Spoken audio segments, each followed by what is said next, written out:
Barbie, Life in Plastic, Sex, Gender and Race. Barbie is an American icon that is globally significant, especially within the Western world.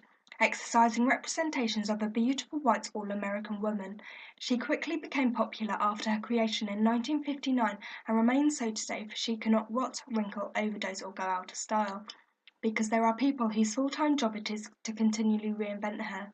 Consequently, consumers may believe that Barbie remains modern and relevant to society. However, the messages she has supported in the past prevail, and the ones she introduces now may also need revising. As Barbie is a white female doll, and the claims may be inescapable that she supports certain stereotypes about sex, gender, and race. However, through analysing and evaluating Barbie as an American icon, it is clear that she is confined to extreme traditional and conservative values, which restricts herself and akin to heterosexual and hegemonic gender roles, which could be regarded as racist. This is especially evident in her anatomical sex as a female, automatically equaling to her gender as a woman. Her status as such is expected to justify the explicit focus on her appearance, with an unachievable and idealistic feminine body shape. Furthermore, her brand also conveys notions of whiteness which echoes colonialist thinking and racism.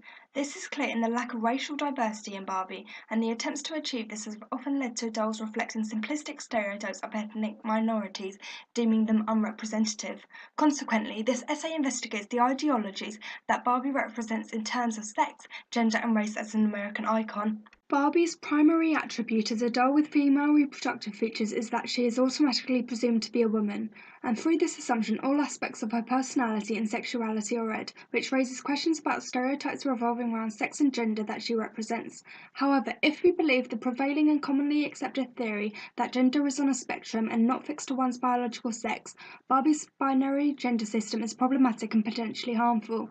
It deliberately discourages the view that man and masculine might just as easily signify a female body as a male one, and woman and feminine a male body as easily as a female one.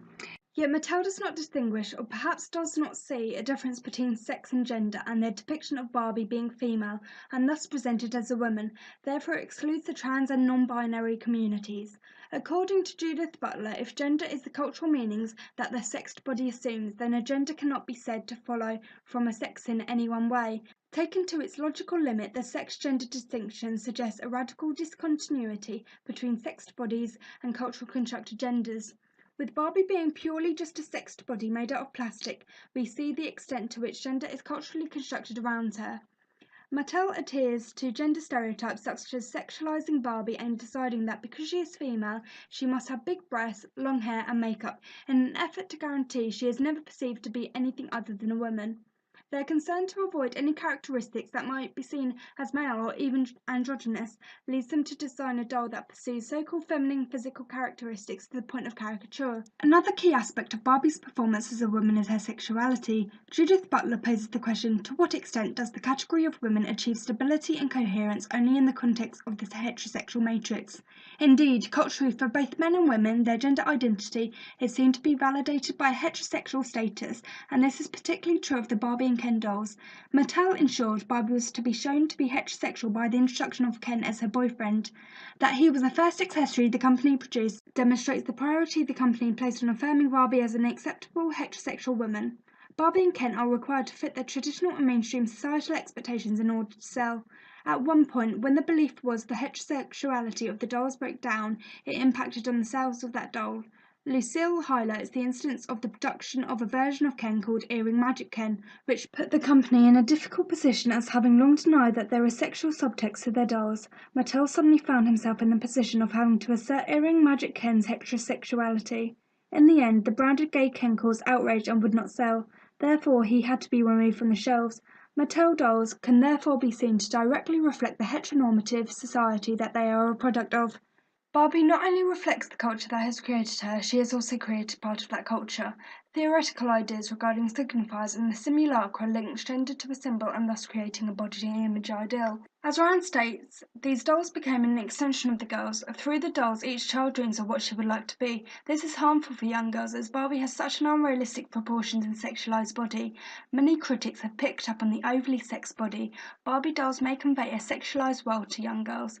Mattel catered to child sexual fantasies even while claiming to forestall them. Exposure to overly sexualized views of the female body has been shown to affect young girls. In a study by Starr and Ferguson, girls as young as 6 picked a sexualized computer-generated doll image as popular and their ideal self, compared to a non-sexualized doll image.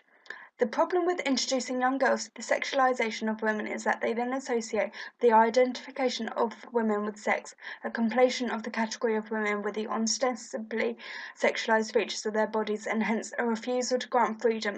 Any girl who feels she does not possess these desirable features is made to feel inadequate because of failure to conform to societal expectations. Thus, the range of characteristics that are considered acceptable in women is reduced, and women's freedom to express themselves as individuals is further curtailed. Now, does anybody know how big the brain is? Barbie's personality is also crafted from the stereotypical ideals of womanhood. Mattel claims Barbie was created with the feminist hope of producing a doll that could prove that a woman could do anything and excel in the job market. However, many feminists have protested that Barbie appears to fully comply with these stereotypes. Her voice box has said maths is hard, and she has many reincarnations in various outfits, often being placed in secretarial or submissive job roles. This is then reflected in the impressions girls playing with Barbie receive about what job positions might be open to them. Although the marketing slogan suggests that Barbie can be anything, girls playing with Barbie appear to believe that there are more careers for boys than for themselves. In Barbie, we can see a reflection of American popular cultural values and notions about femininity. Barbie was created in the 50s and was idealized as an upper-class white woman. Therefore, she has been made to fit conservative ideals and the traditional gender roles, which is why she was often shown in a domestic setting and initially made with her eyes looking away. Until 1971, Barbie's eyes had been cast down and to one side. The averted, submissive gaze that characterized female nudes, particularly those of a pornographic nature, from the Renaissance until the 19th century. Therefore, it can be problematic that Barbie is such a long-standing icon dating back to the 50s, because it means she still maintains these old-fashioned and often sexist views, such as teaching girls what was expected of women, and a woman in the 50s would have been a failure without a male consort. But still today, one could argue that Barbie and Ken represent this oversimplified masculinity and femininity and continue to dictate how women are supposed to act. Barbie's very narrow definition of the body shape, sexuality, and personality that is required in order to qualify as a woman is not just a symptom of existing narrow gender stereotypes, but at least partially the cause of them, as juridical power inevitably produces what it claims merely to represent. In other words, Mattel produces the idea of gender, claiming it is a representation of real females, thus women feel they need to mirror this idealized representation. Mirroring Barbie's representation becomes progressively harder for non-Caucasian females, as Barbie is predominantly white and Western. Mattel's effort to present her as this, despite her real origins of production, may depict colonial ideologies. Barbie was conceived as the all-American girl. In truth, she never was. The production of Barbie has involved globalization, for it has taken multiple different countries to create her. Her nylon hair was Japanese, the plastic in her body was from Taiwan, the pigments American, the cotton clothing from China. Therefore, the other races involved within the making of Barbie have not received acknowledgement, nor have their people been represented in the original dolls. Consequently, Barbie as an icon represents notions of Americanization and exceptionalism, as her American identity was prioritized above all other cultures. Barbie as an American icon evokes stereotypical and simplified ideas about race in the form of cultural appropriation. Therefore, she is not racially diverse or truly representative of the specific ethnic minorities she tries to portray. This was evident in Mattel's effort to create a racial variation amongst the dolls, in which the company merely changed the coloring of the doll but kept its white features. Therefore, the dolls were still white and almost identical to the original Barbie. Thus, they did not truly represent the races they claimed to, nor did they show much effort to. When the facial features of the different race dolls were adjusted, they were minor, as well as stereotypical and derogatory changes such as bigger lips and bigger noses. Again, Mattel's simplistic representation of other races may have been a result of their ignorance, or rather their business priorities.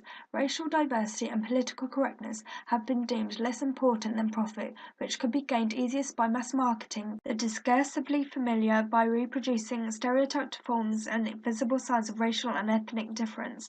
Consequently, Mattel's lack of financial commitment to the issue of race has equated in simplified representations. This was notable in their attempt to create a black body type for the Soul Train Shani doll series, in which they they merely changed the buttocks of the Barbie to look bigger. Not only was this a sexualized and stereotypical feature change, but it was also executed frugally. Mattel only created the illusion of broader hips and elevated buttocks. This illusion is achieved by technological sleight of design that no doubt cost the company far less. Baudrillard states that Disneyland is a model of the simulacra because of its play of illusions and fantasisms. However, this can also be applied to Barbie. She is simulacra for depicting a false reality of women in which all black women have the same exaggerated features. Consequently, one could view Barbie as a complete hyperreality, specifically with regards to Barbie's racial representation.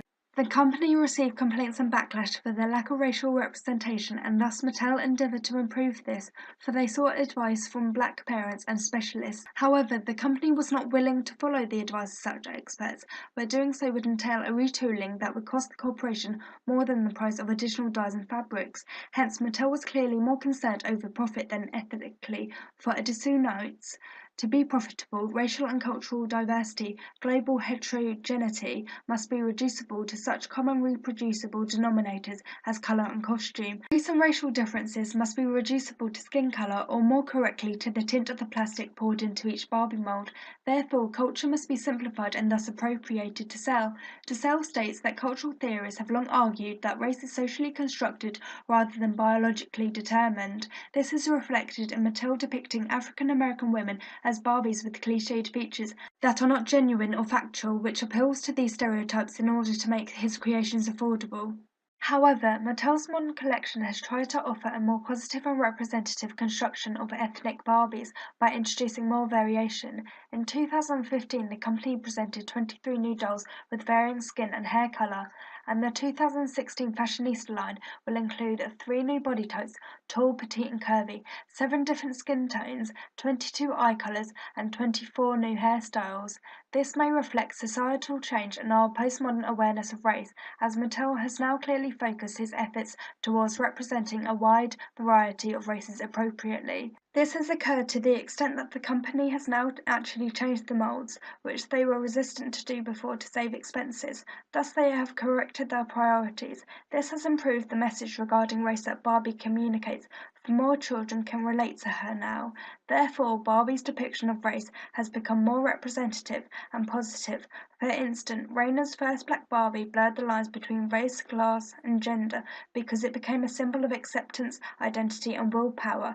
This is helpful in increasing the self-esteem of children from ethnic minorities, as the image of Barbie, particularly in the image of blackness, helps young girls create and maintain an acceptable self-image. Consequently, Barbie's depiction of race has diversified to show that all races of people are important and beautiful enough to be Barbie.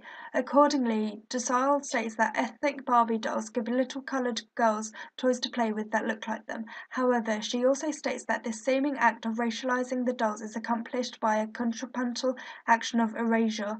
In other words, Mattel is only able to racialize its dolls by blurring the sharp edges of the very difference that the corporation produces and profits from. Therefore, Mattel's motivation is not to promote racial diversity, but to appeal to a large demographic in order to increase market share.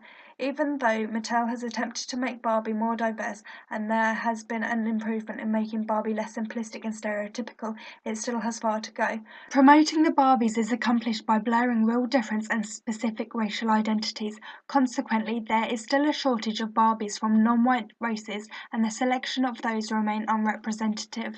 Furthermore, Barbie as an American icon evokes white representations of beauty and success. Thus, she insinuates negative ideologies of race, such as that blackness is inferior or of less worth than whiteness. Barbie originated as a pin-up doll, billed Lily, and exemplified an ice-blonde, pixie-nosed specimen of an Aryan ideal. Therefore, she was based on the ideal white humanity and advocated this above other races. This was further evident in that the non-white dolls were also made to look inferior compared to the authentic white Barbie, for they were often given lower-class outfits or jobs. Black Jamaican Barbie, outfitted as a peasant or a maid, stands alongside white English Barbie, who is dressed in a fancy riding habit, but this seeming sameness denies the historical relation they bear to each other as the colonialized and the colonializer. As DeSille notes, Barbie then implies that career success or ambition is limited by color.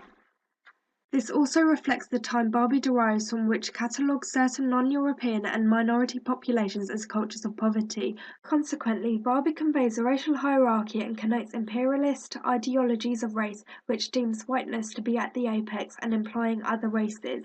Barbie has remained a symbol of whiteness even throughout the creation of Barbies from other races, as they appear to still have predominantly white features. All of these dolls look remarkably like the stereotypical white Barbie, modified only by a dash of color and a change of clothes.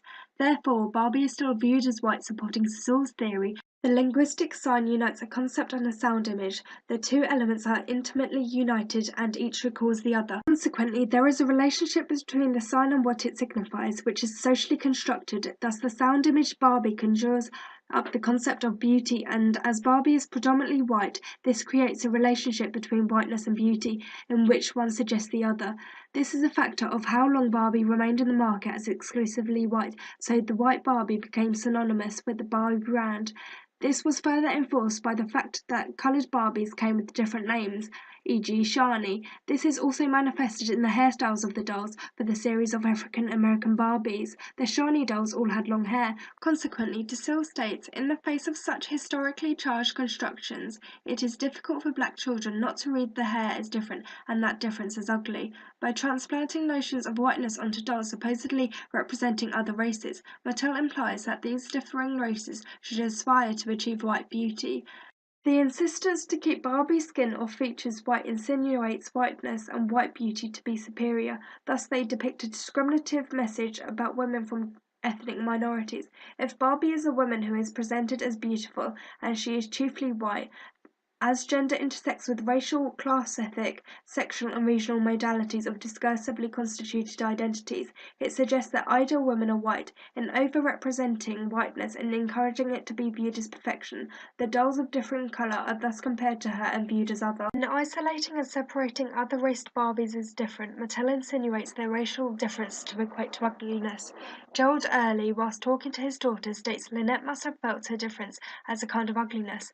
This relates to Said's theory on Orientalism, in which he states the Orient has helped to define Europe, or the West, as its contrasting image, idea, personality, experience. Said knows that we create stereotypes about other races in order to compare the West to them. As an American icon, Barbie can be seen to represent the West, and thus other raced Barbies are compared to her. Said claims that this is done to depict Western identity as a superior one in comparison with all the non-European peoples and cultures. This applies to Barbie, for the white authentic doll representing the West is created to look and be superior to the others. Barbie is the hierarchical standard of norm, thus Orient is everything Barbie is not. Therefore, Mattel uses cultures and ethnicities of women in order to commodify them as the exotic other within the Barbie range. By comparing all dolls to white Barbie, we create a superior and another. It is because of this notion of whiteness reflected by Barbie that culturally, when we think of a woman, we imagine a white woman, causing women from different races to be viewed as other and defined by their race. Michael Kimmel explains this phenomenon when he recounts a debate between two women, one white, one black. The white woman stated that when she looked in the mirror, she saw a woman, whilst the black woman explained that she saw a black woman, because race is visible every day, because race is how she is not privileged in our culture. Race is invisible to the white woman because it's how she is privileged. Barbie is a part of the privileged white woman because they are who Barbie predominantly represents, advocates and conveys as superior. Similarly, customers view white Barbie as Barbie and black Barbie as black Barbie, causing them to be other. Hence, Kimmel states we are defined by what makes us other. Consequently, Barbie as an American icon evokes discriminative ideas about race which presents ethnic minorities as other to whiteness. As white Barbie was the first Barbie doll, she will always be the original and authentic doll. Thus, all dolls that are made after her from other races become other and compared to her if a hierarchy exists, placing white Barbie at the top and reflecting the racial inequality of society.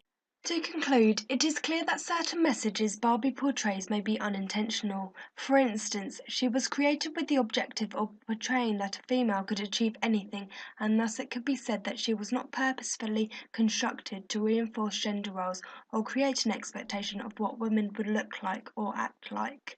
Additionally, Mattel attempted to seek advice from ethnic minority women on how to create a doll that would be racially representative and avoid violating political correctness.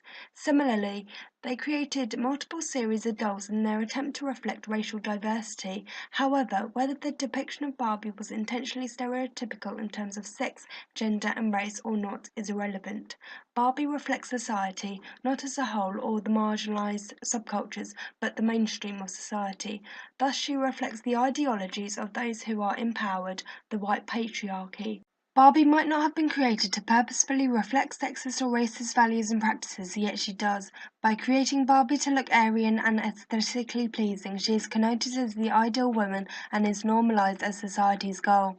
Mattel emphasizes this in creating that profile to belong to the original and thus the authentic Barbie. Therefore, any doll to follow with the differing hair color, weight, height, or race is viewed as other and thus inferior. Consequently, Mattel may seek to improve Barbie's message, but to little avail.